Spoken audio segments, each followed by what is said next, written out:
आज हम देवता के नाम जप का महत्व और उसमें कितनी शक्ति होती है, ये कथा के माध्यम से जानने का प्रयास करेंगे। जो देवता का नाम जप करता है, वो देवता का भक्त हो जाता है। देवता अपनी भक्तों की सदा रक्षा करते हैं। भगवान ने भक्तों को वचन दिया है, ना मैं भक्त प्रणश्यति, अर्थात मेरे भक्तों का कभी नाश नहीं होता। आज हम देवता का अखंड नाम जप करने वाले एक ऐसे भक्त की कथा सुनने वाले हैं, जिसकी असीम भक्ति के कारण देवता उसकी रक्षा के लिए प्रकट हुए थे। प्लीज हमारे चैनल को लाइक और सब्सक्राइब जरूर कर ले। आप सब भक्त प्रहलाद के विषय में जानते ही होंगे। भक्त प्रहलाद के पिता हिरण्यकश्यपु थे।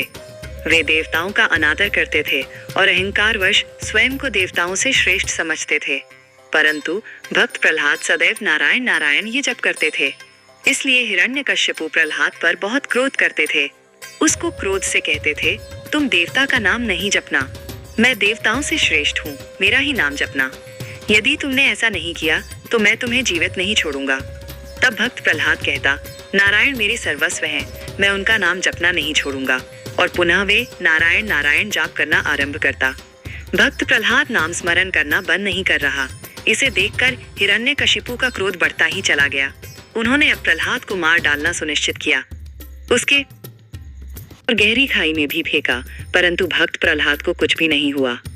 अपने पिता द्वारा इतने अत्याचार किए जाते समय भी वो अखंड रूप से नारायण नारायण जाप कर रहा था।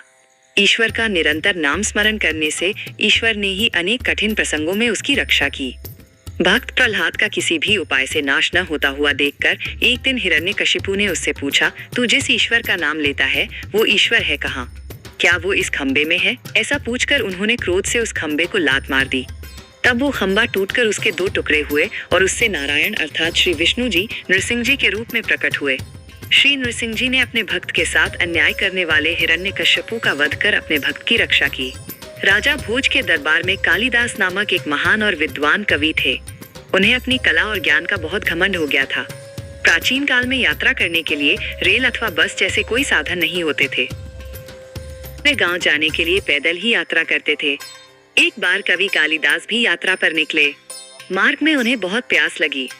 वो अपनी प्यास बुझाने के लिए मार्ग में किसी घर अथवा झोपड़ी को ढूंढ रहे थे, जहां से पानी मांगकर वो अपनी प्यास बुझा सके। चलते चलते उन्हें एक घर दिखाई दिया। उस घर के सामने पहुंचकर कालिदास जी बोले, माते कोई है?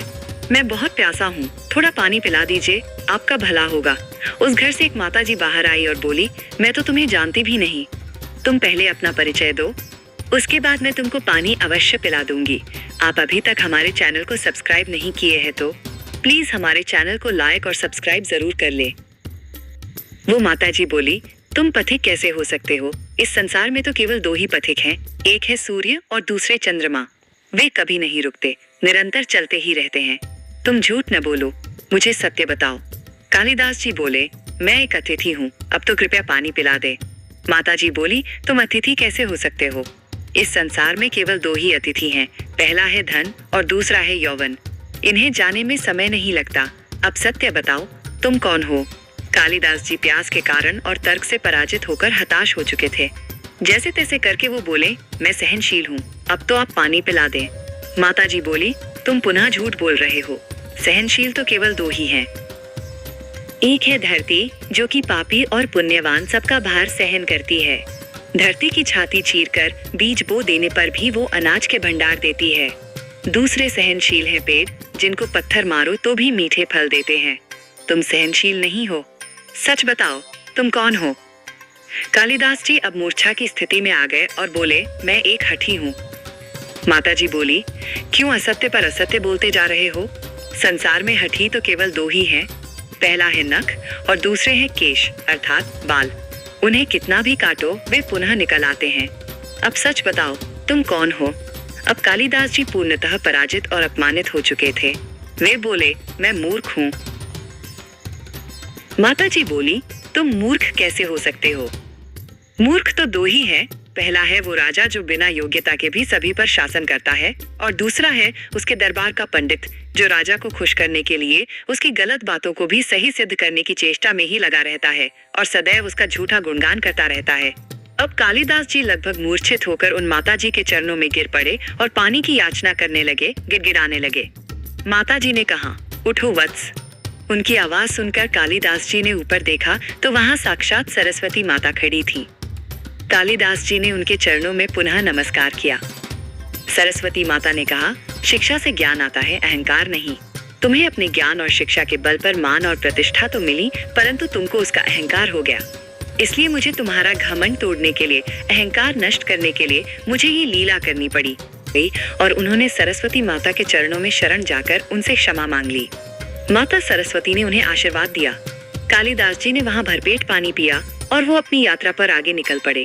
कालिदास जी को अपनी गलती समझ में आ गई और उन्होंने सरस्वती माता के चरणों में शरण जाकर उनसे क्षमा मांग ली। माता सरस्वती ने उन्हें आशीर्वाद दिया। कालिदास जी ने वहां भरपेट पानी पिया और वो अपनी यात्रा पर आगे निकल पड़े। इससे हमने क्या सीखा? अपने ज्ञान और विद्वत्ता पर कभी घमंड नहीं करना चाहिए। घमंड हमारी विद्वत्ता को नष्ट कर देता है। ये कहानी अच्छी लगी है तो प्लीज हमारे चैनल को लाइक और सब्सक्राइब और सैयद जरूर कर ले।